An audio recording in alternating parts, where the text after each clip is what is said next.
तिनको दृढ़ नाता। जो भवसागर से पार जाना चाहते हैं उनके लिए राम जी की कथा बंधुओं नौका के समान है। जो लोग इस नौका में आकर के बैठ जाते हैं वो भगवान तक पहुंच जाते हैं। ये मजबूत नौका है, दृढ़ता हो, विश्वास हो, भगवान के चरणों में अनुराग हो, क्योंकि भगवान का टिमटिम घोष है। जो लोग मेरी कथा को श्रद्धा से प्रेम से सुनते हैं वो मेरे तक पहुंच जाते हैं। क्यों? बाबा गोस्वामी जी कह रहे हैं, जे सकाम नर सुनहि गावे, बोले सुख संपत्ति नाना विधि पावे। जे सकाम नर सुनहि गावे, जो लोग प्रेम से गाएंगे और सुनेंगे वो बंधु सुख और समृद्धि के साथ में आनंद से जीवन यापन करके वो मेरे तक पहुंच जाएंगे। ऐसी भगवान श्री राम जी की कथा है जिसके लिए हम और आप बड़े श्रद्धा प्रेम से 4 दिन से अपनी स्वीकृति दे करके भगवान की कथा का अवलोकन कर रहे हैं। अभी भी देवी जी के द्वारा बड़ी सुंदर चर्चा चली। वास्तव में जीवन में 2 ही पहलू हैं, सत्संग और कुसंग। अगर जीवन सत्संग से जुड़ेगा तो जीवन में आनंद होगा, और जीवन में अगर कुसंग आ गया तो जीवन बंधु को गर्त हो जाता है। जीवन गर्त हो जाता है, जीवन कहीं का नहीं रहता है, धूल हो जाता है, मिट्टी हो जाती है जीवन की बंधुओं। जगह जगह अपमान सहना करना पड़ता है। परमा भगवती मैया कैकेयी, भरत जैसे भक्त को जन्म देने वाली मैया कैकेयी का अभी अभी आप लोग सुन रहे थे, पुत्र के द्वारा अपमान हुआ। बड़ मांगत मन भई नहीं पीरा, गरी न जी मुंह परे न कीरा। ये भरत जी कह रहे थे परमा भक्ति मैया कैकेयी से। बंधुओं, समाज के द्वारा कैकेयी का तिरस्कार हुआ। बोलो, आज पूरे समाज में उर्मिला, मांडवी, सीता, सुतकीर्ति, तमाम तरीके की बहनें का नाम मिल जाएगा। हीरोइन को नाम मिल जाएगा पूनम, काऊ को नाम जयप्रदा, है कि नहीं? लेकिन बोलो काऊ बहन बिटिया को नाम कैकेयी है? आज दिन तक कैकेयी नाम की कोई बहन बेटी नहीं मिली। इतना पुरस्कृत कर दिया समाज ने कि कैकेयी कोई बेटी का नाम नहीं रखता। हाँ, लड़ाई में जरूर हमने सुनी है 2-4 बार कि तू कैकेयी है, कैकेयी। एक तो न्यों कह रही कैकेयी ना, तू कैकेयी की अम्मा है। बताओ, कैकेयी ऐसी तो कैकेयी की अम्मा कैसी होगी? तो ऐसी बात सुनने को मिलती है, लेकिन कैकेयी नाम की बहन बेटी नहीं मिलती, क्योंकि बंधु को कुसंग से पीड़ित थी भैया कैकेयी। ऐसा कुसंग उसके जीवन में आया कि परमात्मा श्री राम जी का वनगमन करा दिया। लीला तो परमात्मा की थी, लेकिन समाज ने उसको स्वीकार नहीं किया। तो या तो जीवन में हो कुसंग तो जीवन बंधु को गर्त हो जाता है, वो या जीवन में हो सत्संग। अगर जीवन में सत्संग होगा तो बंधु को जीवन आनंद से भर जाएगा। आओ, विश्राम दिवस की बेला में देवी जी की तरफ से कुसंग की चर्चा हुई कि जीवन को अपने को कुसंग से बचा करके रखिए। ये पहली बात है जीवन की। सभी लोग विज्ञ बैठे हैं, सभी लोग विद्वान हैं, सभी लोग बुद्धिजीवी हैं। अपने अपने जीवन को कुसंग से बचा करके रखोगे तो जीवन आपका सुरक्षित रहेगा, जीवन आपका सुरक्षित रहेगा।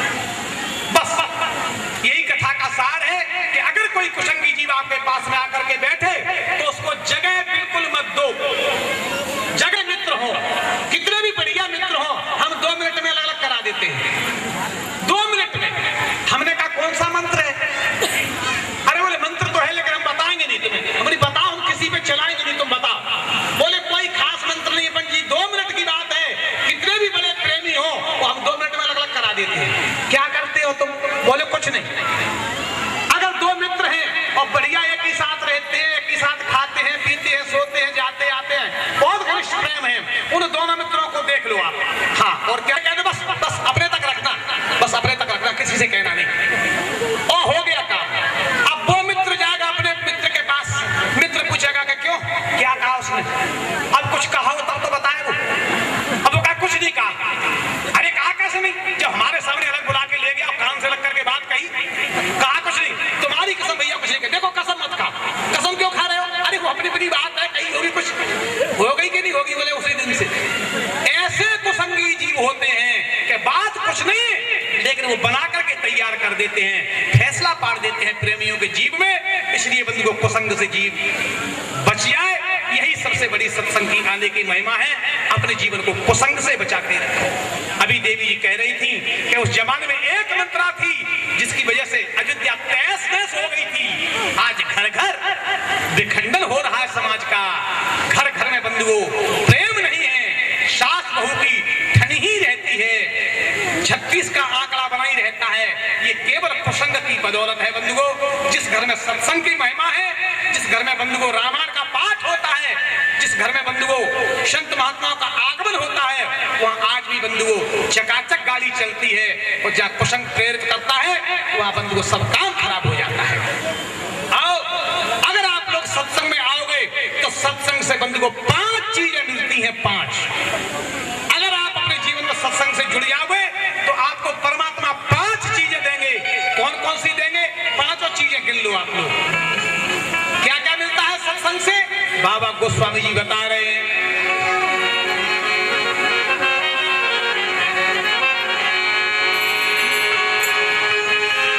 मति कीरति गति भूति भलाई, मति कीरति गति भूति भलाई, मति कीरति गति भूति भलाई, मति कीरति गति भूति भलाई, मति कीरति गति भूति भलाई।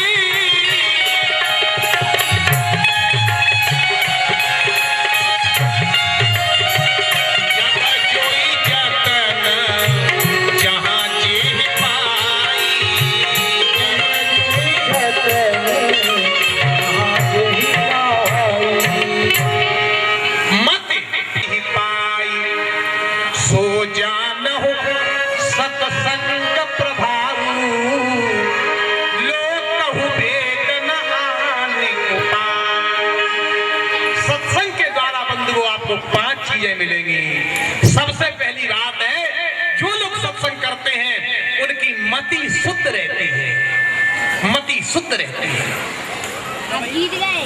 और मति एक ऐसी चीज है बंधु, भगवान ने धन दिया है, दौलत दी है, घर है, मकान है, दुकान है, आज दोनों बने पूरे, आज दोनों बने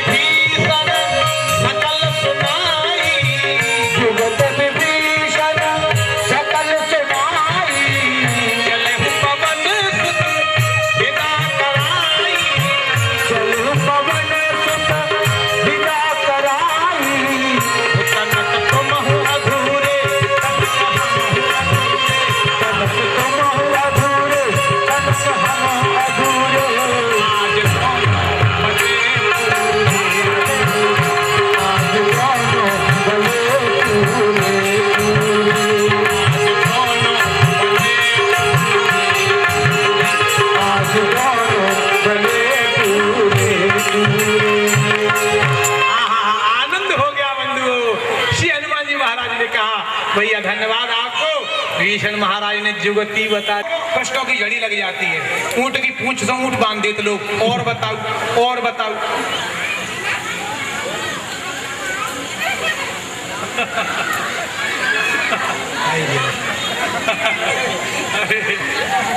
इसका मेल नहीं खा रहा है। देखो आप लोग थोड़ा सा धैर्य धारण करो। मैंने बोल दिया है आपको कि मैं एक जौनार नहीं 20 जौनारे सुनाऊंगा। राम जी का विवाह हम 3 दिन में करेंगे धूमधाम से। यहाँ साड़ी चढ़ेंगी, कपड़ा चढ़ेंगे, लत्ता चढ़ेंगे, तब आनंद आवेगो। अबे कोरी जौनार हम काहे को सुना दे? क्या बात है, क्या बात। अरे ये कोई तरीका है कि जौनार सुना दो? पाँव पकड़ाई होगी तब जौनार सुनेगी। वैसे ही सुने चाहता हूँ फ्री में है, सुनाएंगे जौनार भगवान की कृपा से। आप लोगों का आशीर्वाद बना रहे, चिंता नहीं करो। जौनार भी आपको सुना के दिखाया किसी भक्त ने कि थोड़ा पंडित जी जौनार सुना दो। मैं बुंदेलखंड की जौनारें गाता हूँ। झांसी भी मेरा निवास रहा है तो मैं काफी बुंदेलखंड की भाषा में गीत गाता हूँ। कोई बात नहीं, आज चर्चा जहाँ चल रही है श्रीमान से क्षमा चाहता हूँ, वहीं चलने दो। तो वो मैया पूछ रही थी मुझे कि पंडित जी जब हनुमान जी महाराज लंका में प्रवेश किए तो मसक समान रूप कप धरी और लंका चले सुमिर नर हरि। तो बोले जब मच्छर बन करके हनुमान जी गए तो पहले तो मैया जहां बैठी होगी वो सुन रही होगी, हनुमान जी मच्छर बन के नहीं गए, मसक समान लिखा है वहां, मसक समान, मच्छर के बराबर बने हनुमान जी। और मसक नाम दो चीजों का है, मसक नाम मच्छर का भी है और संस्कृत में मसक नाम बिल्ली का है। हनुमान जी महाराज बिल्ली के बराबर बन करके गए या मच्छर के बराबर बना करके बन करके गए तो अंगूठी कहां गई, उसका पूछने का भाव ये था। मैया ये पूछ रही थी कि उस समय पर अंगूठी कहां गई। तो बंधुओं नोट करो, धनुष्यज्ञ की कथा भी हम लोगों ने नहीं कह पाई है। मानस में कुछ चीजें ऐसी हैं जिनमें बड़ा और छोटा होने की शक्ति है, कुछ चीजें ऐसी हैं ये दिव्य शक्ति है इनके पास में, ये छोटी और बड़ी हो जाती है। धनुष छोटा हो जाता है और बड़ा हो जाता है। जब राम जी धनुष के पास पहुंचे तो धनुष छोटा हो गया था। सिया बिलोक तकेउ धन कैसे, चितव गरुड़ लघु ब्याल जैसे, ब्याल होता है छोटा, लघु ब्याल, और वही धनुष इतना बड़ा हो गया था कि भूप सहस 10 एक 12 और लगे 58, इतना बड़ा हो गया था। तो धनुष बड़ा भी हो जाता है और धनुष छोटा भी हो जाता है। इसी तरीके से ये मुद्रिका छोटी भी हो जाती है और बड़ी भी हो जाती है। जब हनुमान जी राम जी के सामने खड़े हुए थे तब विशाल थे, कलक भूधराकार शरीरा, समर भयंकर बलवीरा, विशाल रूप था तो बड़ी अंगूठी थी। तो आज हनुमान जी मसक समान रूप कब धरी, तो हनुमान जी छोटे हो गए। तो इतनी छोटी अंगूठी के बोलो मछरा कितनी बड़ी अंगूठी पे रखो जाए तुम्हें देख लो, है ना। तो कुल मिलाकर ये है कि हनुमान जी महाराज विभीषण के पास पहुंचे तो जुगती विभीषण सकल सुनाई। ये जुगती क्या की शायद किसी संत ने बताया हो, लेकिन मेरे गुरु जी ने जो बताया मैं आपको सुनाने जा रहा हूं। युक्ति बंधु को वहां पर दो थी, दो युक्ति थी। एक युक्ति तो ये थी कि जहां विभीषण महाराज का जहां भवन था, जहां घर था, जहां उनका मंदिर था, वहां से एक सुरंग अंडरग्राउंड जमीन के अंदर ही अंदर अशोक वाटिका के लिए गई थी। पहली बार आप लोग नोट करेंगे, मानस का पाठ करने वाले, हनुमान जी महाराज पूरी लंका में घूमे, पूरी रात्रि मंदिर मंदिर प्रतिकर शोधा, देखे जाता अगणित योधा, गए दशानन मंदिर माही, अति विचित्र कहे जात सुनाई। लेकिन विभीषण के घर से फिर कहीं नहीं गए। जुगत विभीषण सकल सुनाई, चले पवन सुत विदा कराई, धरसोई रूप गए पुन तहावा, बन अशोक सीता रहे, जहां वह डायरेक्ट अंडरग्राउंड सुरंग थी। अब दूसरी जुगत क्या थी? दूसरी जुगत ये थी, विभीषण महाराज ने कहा हनुमान जानकी मैया का दर्शन करने के लिए या तो कभी कभार मैं जाता हूं या केवल रावण जाता है। वहां ऐसा अलार्म लगा है, वहां ऐसी घंटी लगी है कि अगर उसमें प्रवेश कोई व्यक्ति करे तो रावण के महल में जाकर के घंटी बज जाती है, अपने आप अलार्म बजता है। अगर वहां कोई प्रवेश करता है तो क्या करें? बोले या तो रावण बन के आपको जाना पड़ेगा या विभीषण बन के जाना पड़ेगा। तो हनुमान जी महाराज विभीषण बन करके गए, कर सोई रूप गए पुन तहावा, बन अशोक सीता रहे, जहां ये जुगती थी। लेकिन फिर भी हनुमान जी महाराज ने जैसे प्रवेश किया तो रावण के यहाँ घंटी बज गई। तेई अवसर रावण तहां आवा, संग नार बहु किए बनावा, तर पल्लव में रहा लुकाई, कराई विचार करो का भाई। ये कथा पुनः कभी होगी। कुल मिलाकर ये है, जानकी मैया का दर्शन किया हनुमान जी महाराज ने। लेकिन हनुमान जी महाराज से वादा हुआ था विभीषण का कि माता जी से हम मिला देंगे, पिताजी से आपको मिलाना पड़ेगा। तो हनुमान जी ने कहा कि चिंता मत करो विभीषण, अगर जानकी मैया का दर्शन तुम करा रहे हो तो मैं भी वादा कर रहा हूं, मैं भी